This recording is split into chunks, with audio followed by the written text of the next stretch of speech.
Hello বন্ধুরা, একটা নতুন ভিডিওতে আপনাদের সবাইকেই স্বাগত।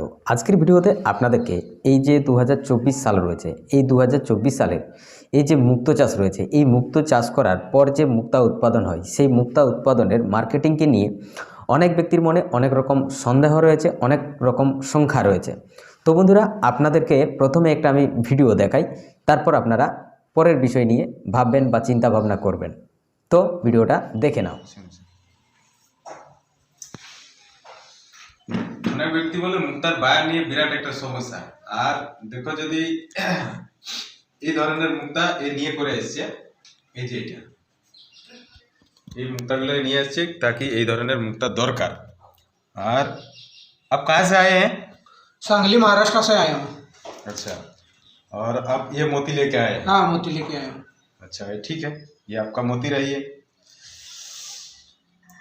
और हम लोग के लिए कुछ नहीं है, ये उधर से इधर आया है, ये महाराष्ट्र से है और हम इधर बंगाल से है। তো ভিডিওটা দেখে নিলে, ভিডিওটা দেখার পর আপনাদের কি মনে হচ্ছে? তো বন্ধুরা, আপনাদেরকে ছবিটা আমি দেখাতে পারিনি, কারণ যে ব্যক্তি আমার কাছে এসেছিল সেই ব্যক্তি তার ভিডিও যে ইউটিউবে পাবলিশ হোক সেটা সে চায় না, কারণ ভিডিওটা আমি তো করে নিয়েছি, সেটা তো আমার মোবাইল এবং আমার ক্ষমতা অনুযায়ী। বাট আমি তার পারমিশন না নিয়ে তো আর ভিডিওটা পাবলিশ করতে পারছি না, কারণ সে একজন সেই ধরনের ব্যক্তি। মানে আমি আর আপনাকে কি বলবো, আমার থেকে তাদের কোয়ালিটি অনেক বেশি এবং তাদের যে মানে কি বলবো ইমিউনিটি বা বিজনেস যে এক্সপিরিয়েন্স অনেক বেশি, যার কারণবশত তার পারমিশন ছাড়া তো আর আমি ভিডিওটা পাবলিশ করতে পারছি না। তো যখন আমি ভিডিওটা করেছি, ভিডিও করার কিছুক্ষণ পরেই বলছে আপনি ভিডিও বানাया था। तो हमने बोला कि हाँ, हमने वीडियो बनाया है। तो बोल रहे कि ये वीडियो पब्लिश नहीं होना चाहिए, ये आपके पास रह सकता है और आप किसी को दिखा सकते हैं, बट ये वीडियो पब्लिश नहीं होना चाहिए। তো এর অর্থ হচ্ছে কি, যে ভিডিওটা আমি বানিয়েছি বাট কিন্তু এই ভিডিওটা আমি পাবলিশ করতে পারবো না। তো যার কারণবশত আমি কি করেছি, এই যে ভয়েস ওভারটা দিয়েছি এবং ছবিটাকে ডার্ক করে দিয়েছি। কেন করেছি? কারণ সে আমাকে এমনিতেই আগেই বলে দিয়েছে যে ভিডিওটা কাউকে কোনো প্ল্যাটফর্মে দেওয়া যাবে না। ভিডিওটার মধ্যে কি বিষয় ছিল আপনারা বুঝতে পেরেছেন কি না বুঝতে পারেননি? তো আপনাদেরকে পুরো ডিটেলসে বোঝাই। এবার সমস্যা অনেক রকম দাঁড়ায়। আমার এখানে নিচে একটা ছেলে দোকান করে, আমি তাকে কিছু সময়ের জন্য ডেকেছিলাম ভিডিও করার জন্য। নাহলে যদি আমি কথা বলি তাহলে ভিডিওটা করবে কে? তাহলে সেই স্ট্যান্ডে রেখে দিতে হবে যেরকম রাখা আছে। তো এইভাবে তো আর বিভিন্ন রকম জিনিসটা ঠিকঠাকভাবে দেখা যায় না। স্ট্যান্ড করা ভিডিও কীরকম হয়ে থাকে, এরকম হয়ে থাকে। তো যার কারণবশত সে এক জায়গাতেই দেখাবে, স্ট্যান্ডটা তো আর এদিক ওদিক হয় না। তো যাই হোক, সেই বিষয়টা ছেড়ে দাও, কারণ ভিডিওর যেটুকু করেছি সেটা আমি অন্য ছেলেকে দিয়ে করিয়েছি। তো ভিডিওটার মধ্যে যে উদ্দেশ্যটা রয়েছে, আমার কাছে মুক্তো চাষের বায়ার্স একটি এসছে আজকে।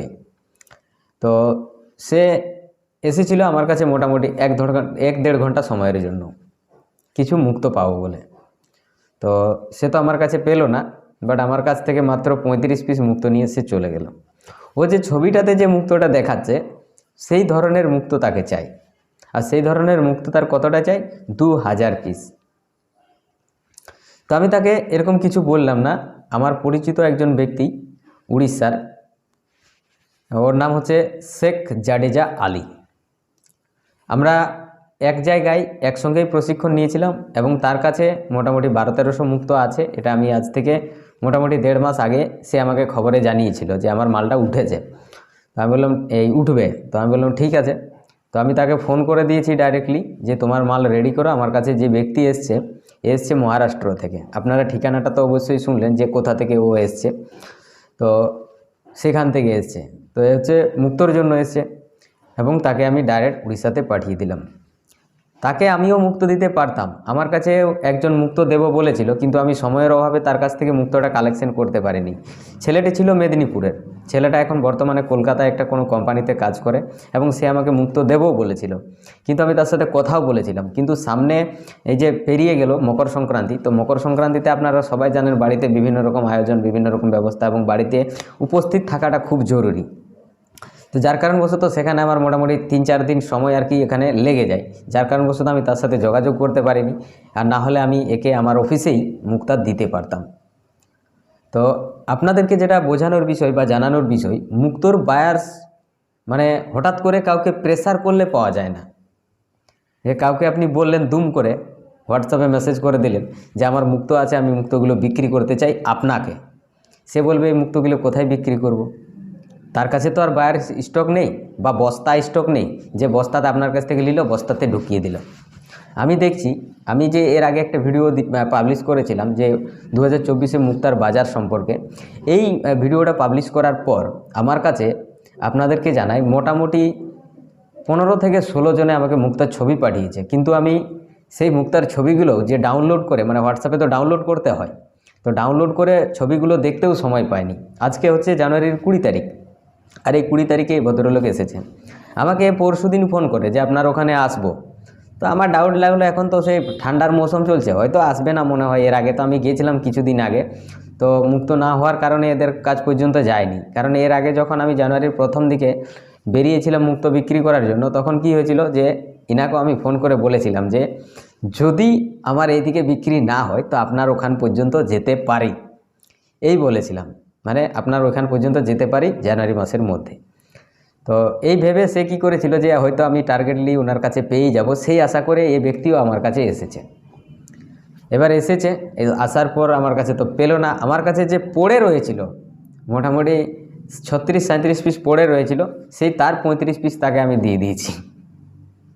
35 পিস তাকে দিয়ে দিয়েছি, আর সেটা আমি এমনি দিয়ে দিয়েছি, মানে যেগুলো আর কি বলবো, মানে বিনা চার্জেবেলে, মানে বিনা পয়সায় যাকে বলা হয়। কিন্তু সে জোরপূর্বক আমাকে সে 2000 টাকা দিয়ে গেছে। এটাই হলো ব্যাপার। 35 পিস দিয়েছি 2000 টাকায়। কারণ এগুলো আমার একটু মার্কিং পয়েন্ট ছিল, একটু দাগ ছিল, কোনোটা একটু টেড়া বেঁকা ছিল। তো এই যে সমস্যাগুলো ছিল, মানে আমিও বিক্রি করতে পারিনি, এগুলো লোককে দেখানোর জন্যই রাখা ছিল।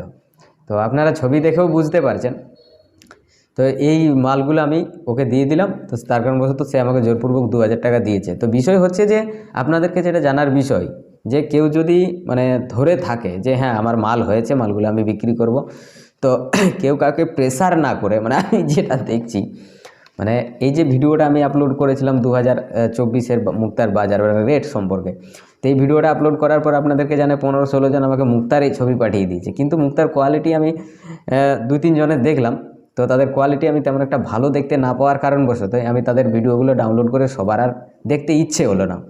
তো আপনাদেরকে বোঝানোর বিষয়, যদি মাল হয়ে থাকে মালটা আপনারা তুলে নিতে পারেন, যদি পুরো ম্যাচুর হয়ে যায় তুলে বাড়িতে রেখে নিতে পারেন।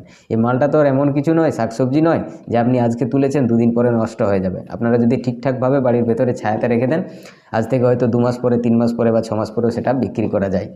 কিন্তু এত চাপ নেওয়ার কিছু নেই, আমি যেরকম দেখলাম। কিন্তু আপনারা আমার ভিডিওটা দেখার পর আপনারা সবাই আমাকে ছবি পাঠালেন। ছবি পাঠানোটা কোনো বড় ব্যাপার নয়, ছবি আমি অন্য কারোরও নিয়ে করে ছবি পাঠিয়ে দিতে পারি। আজকাল দেখে না হোয়াটসঅ্যাপে অনেক রকম বিভিন্ন রকম ছবি ঘোরাফেরা করছে। তো যার কারণবশত এগুলো আমি তো একদমই অ্যালাউ করি না, একদম পছন্দও করি না। কারো যদি থাকে তো সে ডাইরেক্টলি আমাকে দিতে পারে এবং বলতে পারে যে এগুলো আমি বেচতে পারি। আমারও যদি পছন্দ হয় তো মাঝে মধ্যে আমার কাছে এরকম লোক এসেই থাকে, তো যাদেরকে আমি দিয়ে দেবো। হয়তো আমি মানলাম যে আপনি 1000 পিস করেছেন, আমি আপনার হয়তো একবারে 1000 পিস বেচে দিতে পারলাম না, এটা স্বাভাবিক বিষয়। কারো যদি নেওয়ার ক্ষমতা না থাকে, তাকে তো আর জোর করে দেওয়া যায় না। হয়তো কেউ বললো যে ভাই আমার 20 পিস দরকার, এরকমও খদ্দের আছে, এরকমও জুয়েলারি আছে যেখানে সে 20 পিস নিয়ে যায় এবং সেটাকে কাটিং করায়, কাটিং করার পর পলিশিং করায় বা ব্যান্ডিং করায় বা রেডি করায়, রেডি করার পর সেই তো হয়তো 20টা বেচলো, বেচার পর আবার সে চাইলো। তো এরকমও হয়, এমনটা নয় যে একবারেই কারো 2000, 10,000, লাখ লাখ বিক্রি হয়ে যায়। এমন কোনো মানে জুয়েলারিই নেই আর কি বিশ্বে যেখানে আর কি একসঙ্গে 10,000 মুক্ত বিক্রি হয়ে যায়, মানে পেন্ডেন্ট আর কি, ডিজাইন মুক্ত।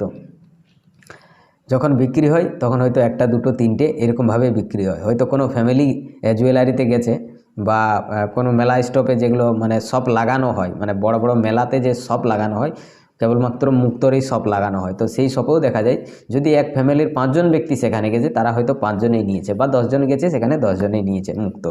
তো এইরকম একটা বাজার কিন্তু দেখা যায়। অনেক ব্যক্তি ভাবে যে একেবারে মনে হয় সবই চলে যাবে, এইগুলো মানে সামান্য জিনিসগুলো কনফার্ম বেশিরভাগ আমি লক্ষ্য করে দেখি। কারণ আমি তো দেখি আমার স্টুডেন্ট বিভিন্ন জায়গাতে রয়েছে যারা আমার কাছ থেকে মুক্ত চাষের প্রশিক্ষণ নিয়েছে। পশ্চিমবঙ্গও ধরতে পারি, ঝাড়খণ্ডও ধরতে পারি, উড়িষ্যাও ধরতে পারি, আসামও ধরতে পারি এবং 2-1টা ত্রিপুরাতেও ধরতে পারি। তো এইগুলো তো রয়েছে এই জায়গাগুলোর। আজকাল আমি দেখছি 2-1টা উত্তরপ্রদেশ থেকেও আসে, আবার 2-1 জন আছে যারা বাইরের রাজ্য থেকেও আসছে মুক্ত চাষের প্রশিক্ষণ নিতে। এবার বিশেষ বাইরের দেশেও স্টুডেন্ট রয়েছে, বাংলাদেশ, নেপাল, মালয়েশিয়া, এগুলোতে তো রয়েছে। তো এই যে বিষয়গুলো রয়েছে, আমি যেটা লক্ষ্য করে দেখছি পশ্চিমবঙ্গের কিছু কিছু ব্যক্তি রয়েছে যারা খুব আর কি মানে চঞ্চল মাইন্ডের, আর যারা মানুষকে আর কি চঞ্চল করার জন্য মানে তাদেরকে ডিস্টার্ব করার জন্য খুব চেষ্টা করে। আমি এটা খুব ভালোভাবে ফলো করে দেখেছি, যেটা কেবলমাত্র পশ্চিমবঙ্গের ব্যক্তিদেরই আছে। সেটা সবার নেই, 2-4 জন ব্যক্তি আছে যারা কেবল নিজেও ডিস্টার্ব থাকে এবং অন্যকেও পুরোপুরি ডিস্ট্রয় করে দিতে চায়। তো এই জিনিসগুলো থেকে খুব বিরত থাকো, এগুলো এমন কোনো বিষয় নয়। আর আমি এই জিনিসগুলো নিয়ে চাপ নিই না, কারণ আমি জানি যে আমি যদি স্ট্রং থাকি, খুব স্ট্রং, তো আমার কাছে বায়ার্স তো আসবেই। কারণ আমি একটা পুরনো, আর আমি কাউকে কোনো রকম থার্ড কোয়ালিটির মাল দিই না। যাকে যা দিয়েছি, হয়তো কেউ 1000 পিস মুক্ত করেছে, সেখান থেকে হয়তো আমি 400 পিসেই মুক্ত বিক্রি করব, বাট তাকে ফ্রেশ মাল দেবো।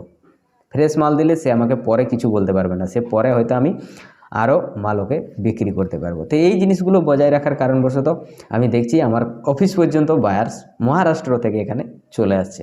তা আপনারা অবশ্যই ভিডিওটা দেখলেন, আর ভিডিও দেখে অবশ্যই বুঝতে পেরেছেন। তো বন্ধুরা, ভিডিওটা এই পর্যন্তই। ভিডিওটি ভালো লেগে থাকলে অবশ্যই একটা লাইক করবে, আর আপনি যদি এই চ্যানেলে প্রথম ভিডিও দেখে থাকেন তাহলে অবশ্যই চ্যানেলটি সাবস্ক্রাইব করবে। Thank you.